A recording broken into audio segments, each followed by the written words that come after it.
Hello बच्चों, कैसे हैं आप सभी। आई होप आप सभी बहुत अच्छे होंगे। बच्चों, इस वीडियो में हम डिस्कस करेंगे कक्षा 8 की वर्कशीट नंबर 34, जो कि 8 दिसंबर 2021 की वर्कशीट है। और आज का विषय है सामाजिक विज्ञान। और आज जो हम टॉपिक पढ़ने वाले हैं वो है हमारी इतिहास का पाठ 9, राष्ट्रीय आंदोलन का संगठन 1870 के दशक से 1947 तक। तो बच्चों, इसमें हम सबसे पहले ये पढ़ेंगे कि महात्मा गांधी का भारत में आगमन। दक्षिण अफ्रीका में नस्ल भेदी पाबंदियों के खिलाफ अहिंसक आंदोलन का सफलतापूर्वक नेतृत्व कर गांधी जी 1915 में वापस भारत आए। यानी यहाँ पे ये प्रश्न आ सकता है कि महात्मा गांधी जी भारत वापस कब आए थे, तो वो आए थे 1915 में।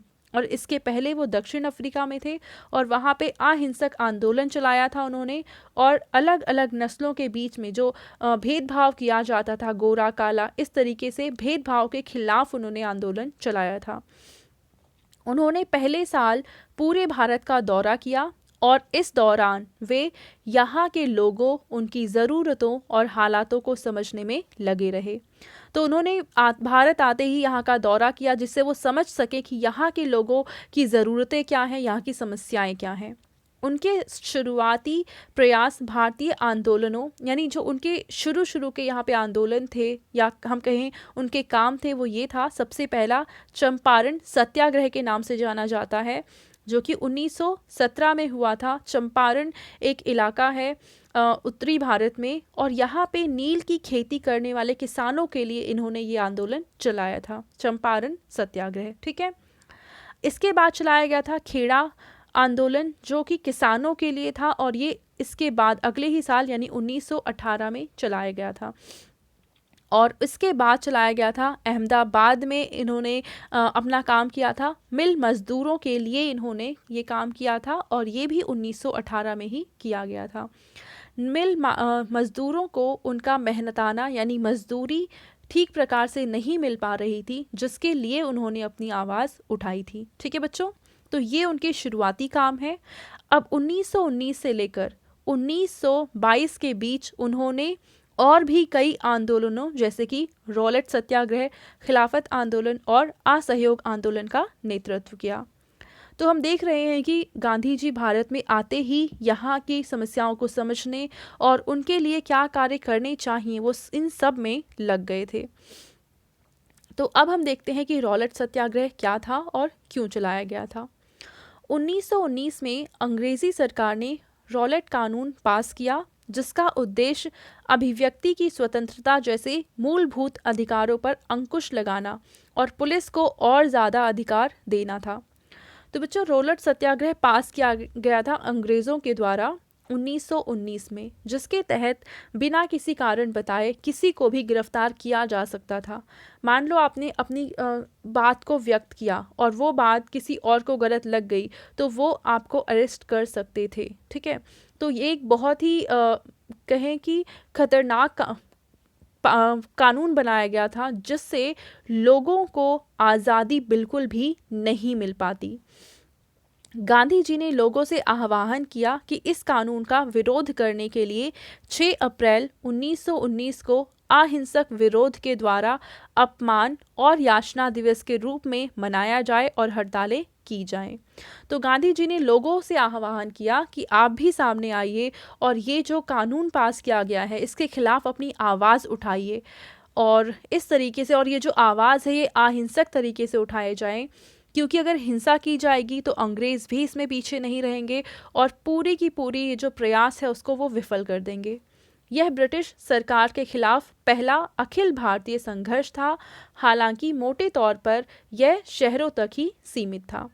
तो हालांकि हम कहें कि यह आंदोलन पूरे भारत में चलाया गया था, पर मुख्य तौर पर शहरी इलाकों में ही इस कहें आंदोलन का बोलबाला था। बाकी ग्रामीण इलाकों में इसका ज़्यादा कुछ हमने देखा हुआ नहीं था। सरकार ने इन आंदोलनों को कुचलने के लिए दमनकारी रास्ता अपनाया और 13 अप्रैल 1919 को बैसाखी के दिन जलियांवाला बाग में एक शांतिपूर्ण सभा के ऊपर बिना किसी चेतावनी के अंग्रेज़ी जनरल डायर ने गोलियां चलवा दी। तो बच्चों देखो, जब ये सत्याग्रह कानून के खिलाफ भारतीय लोगों ने अपनी आवाज़ उठाई, तो उस वक्त हुआ क्या था कि पंजाब में एक जगह है जलियांवाला बाग, और उस बाग में जैसे मान लो ये एक पार्क की तरह है, यहाँ पे एक एंट्रेंस है बस, और इस पार्क में आने और जाने का कोई भी रास्ता नहीं है। तो इसके अंदर कुछ लोग थे, अब खुशियाँ मना रहे थे, बैसाखी का पर्व था तो उसकी धूमधाम से उसको मना रहे थे। तो अब क्योंकि वहाँ पे बहुत सारे लोग इकट्ठा हो रखे थे, तो उस समय के जो अंग्रेज़ी जनरल डायर थे वो इस गेट से घुसे और लोगों को बिल्कुल बाहर निकलने का मौका नहीं दिया गया, ना ही उन्हें कोई चेतावनी दी गई, और सभी लोगों को, चाहे वो बूढ़े थे, चाहे बच्चे थे, चाहे महिलाएं थीं, कोई भी था, सभी को उन गोलियों से बुरी तरीके से भून दिया गया।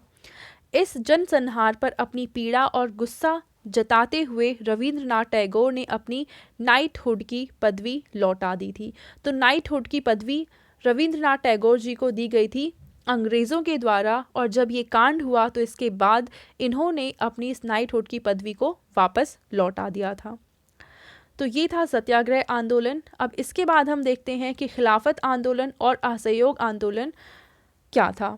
प्रथम विश्व युद्ध में तुर्की की हार के बाद अंग्रेज़ों ने तुर्की के सुल्तान, जो पूरे विश्व के मुसलमानों का खलीफा माना जाता था, के ऊपर बहुत सख्त संधि थोप दी। तो बच्चों, जो मुसलमान हैं, चाहे वो किसी भी देश के हैं, वो सभी मुसलमान तुर्की के सुल्तान को अपना मुखिया, हम कह सकते हैं, मानते थे, खलीफा मानते थे। अब जब पहला विश्व युद्ध ख़त्म हुआ 1919 में, तो उसके बाद इस खलीफा के ऊपर अंग्रेज़ों के द्वारा बहुत सारी सख्त संधि थोपी गई थी, और इसलिए सभी मुसलमान अंग्रेज़ों के खिलाफ हो गए थे। जलियांवाला बाग हत्याकांड के बाद अंग्रेज़ों से गुस्सा हुए भारतीय मुस्लिम इस संधि से आग बबूला हो गए। तो यहाँ भारत में तो शोषण चल ही रहा था, साथ ही साथ अब खलीफा के खिलाफ जो इन्होंने संधि थोपी, उससे भी सारे मुसलमान बहुत ज़्यादा खफा हो गए थे। खिलाफत आंदोलन के नेताओं मोहम्मद अली और शौकत अली ने अंग्रेज़ों के खिलाफ आंदोलन शुरू किया, जिसका उद्देश्य तुर्की के सुल्तान यानी खलीफा की शक्तियों को फिर से बहाल करना था। यानी मोहम्मद अली और शौकत अली ने एक आंदोलन चलाया, और इस आंदोलन का उद्देश्य था कि खलीफा की शक्तियों को वापस से उन्हें दिया जा सके। गांधी जी ने उनके आह्वान का समर्थन किया और कांग्रेस से आग्रह किया कि वह पंजाब में हुए अत्याचारों, यानी कि जलियांवाला बाग हत्याकांड और खिलाफत के मामले में हुए अत्याचार के खिलाफ आवाज़ उठाएं और स्वराज की मांग करें। तो देखो, यहाँ पे मुसलमानों ने चलाया खिलाफत आंदोलन। खिलाफत आंदोलन के साथ साथ जो भी जलियांवाला बाग में जो घटना हुई थी, उसके खिलाफ गांधी जी ने एक और आंदोलन चलाया, असहयोग आंदोलन। तो खिलाफत आंदोलन सिर्फ मुसलमानों ने चलाया था, इसके साथ ही साथ असहयोग आंदोलन भी चला दिया गया, जो कि पूरे इंडिया की तरफ से था, और ये था अंग्रेज़ी सत्ता के खिलाफ, यानी अंग्रेज़ों के खिलाफ ये दोनों आंदोलन चलाए गए थे। अब आते हैं हम अपने प्रश्न उत्तर की तरफ। पहला प्रश्न है कि 1915 में भारत आने के बाद गांधी जी द्वारा किए गए कुछ स्थानीय आंदोलनों को लिखिए। तो बच्चों, आप यहाँ से लेके यहाँ तक लिखेंगे, ये हो जाएगा पहले प्रश्न का उत्तर। अब उनके की जगह आप लिखेंगे गांधी जी, ठीक है? क्या लिखेंगे आप? गांधी जी के, फिर शुरुआती प्रयास, स्थानीय आंदोलन, ये सारे आप लिख देंगे। अब इसके बाद है दूसरा प्रश्न, जिसमें हमसे पूछा गया है कि रॉलेट कानून का भारतीय नेताओं ने विरोध क्यों किया था। तो बच्चों, दूसरे प्रश्न का उत्तर आप यहाँ से लेकर यहाँ तक लिखेंगे, और उसके बाद लिखेंगे इसलिए इसका विरोध किया गया। यानी 1919 में अंग्रेज़ों ने रॉलेट कानून को पास किया था, जिसका मेन मकसद था भारतीय जनता की आवाज़ को दबाना और उनका दमन करना, और इस कारण से ही इसका विरोध किया गया था। ठीक है, तो दो प्रश्न तो हमने हल कर लिए। अब हम देखते हैं तीसरा प्रश्न, जिसमें हमसे पूछा है कि खिलाफत आंदोलन क्या था, इसके कुछ नेताओं के नाम लिखिए। तो बच्चों, तीसरे प्रश्न का उत्तर आप यहाँ से लेकर यहाँ तक लिखेंगे, और ये आ जाएगा तीसरे प्रश्न का उत्तर, और साथ ही साथ इसमें दोनों मुख्य नेताओं के नाम भी लिखे हुए हैं, मोहम्मद अली और शौकत अली। ठीक है, चौथा प्रश्न है, गांधी जी ने असहयोग आंदोलन का आह्वान क्यों किया था? तो आप लिखेंगे गांधी जी ने उनके आह्वान का। तो बच्चों चौथे प्रश्न का उत्तर आप यहाँ से लिखेंगे कि गांधी जी ने कांग्रेस से आग्रह किया कि वह पंजाब में हुए अत्याचारों यानी कि जलियांवाला बाग हत्याकांड और खिलाफत के मामले में हुए अत्याचार के खिलाफ आवाज़ उठाएं और स्वराज की मांग करें। तो इन्होंने आह्वान इसीलिए किया था कि अंग्रेज़ जो इनका शोषण कर रहे थे उसके खिलाफ ये अपनी आवाज़ उठा सकें। पांचवा प्रश्न है कि आपके विचार से गांधी जी ने खिलाफत आंदोलन का समर्थन क्यों किया? तो बच्चों पांचवें प्रश्न का आप उत्तर लिखेंगे हिंदुओं और मुसलमानों की एकता के कारण। तो गांधी जी ने खिलाफत आंदोलन का समर्थन इसलिए ही किया था जिससे कि हिंदू और मुसलमान दोनों एक साथ आ जाएं और एक साथ मिलकर ये अंग्रेज़ों के खिलाफ मुहिम चलाएं यानी आंदोलन को चलाएं। तो बच्चों ये थी आज की हमारी सोशल साइंस की वर्कशीट एंड आई होप आप सभी को ये वर्कशीट बहुत ही अच्छे से समझ में आई होगी। एंड अगर आपको ये वीडियो पसंद आई है तो उसको ज़रूर लाइक करें, अपने फ्रेंड्स के साथ भी शेयर करें और इस चैनल को सब्सक्राइब करें। Thank you.